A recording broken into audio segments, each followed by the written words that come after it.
সুনামগঞ্জ ২ আসনের বিএনপি মনোনীত এমপি প্রার্থী বীর মুক্তিযোদ্ধা নাছির উদ্দিন চৌধুরী বলেন, এই আওয়ামী লীগ নিয়ে আমাদের মধ্যে, আমাদের প্রশাসনের মধ্যে, রাজনীতির মধ্যে একটা কথা আছে, আওয়ামী লীগ ধরো মারো খাটো প্রণান্ত কথা।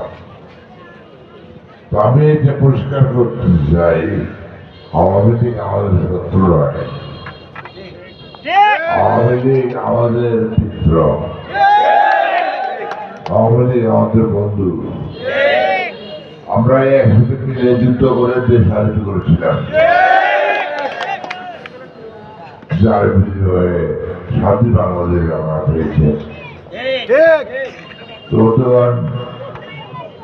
আরেকটা কথা বলতে হয়, সেনবাবু 7 বার পেয়েছে, আপনারা এমপি বানাইছেন এবং সকলের নেতা ছিলেন, কিন্তু সেনবাবু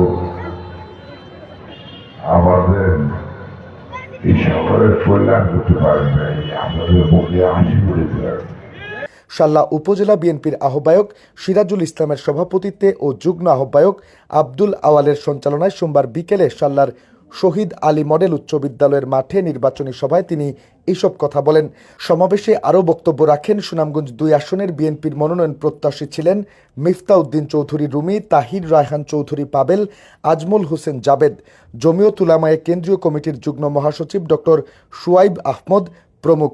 সমাবেশে উপস্থিত ছিলেন এলাকার নারী পুরুষ সহ সর্বস্তরের মানুষ। শান্তির পায়রা উড়িয়ে নির্বাচনী সমাবেশ অনুষ্ঠিত হয় এবং আজকের সমাবেশে আওয়ামী লীগের কিছু নেতা কর্মী বিএনপিতে আনুষ্ঠানিকভাবে যোগদান করেন।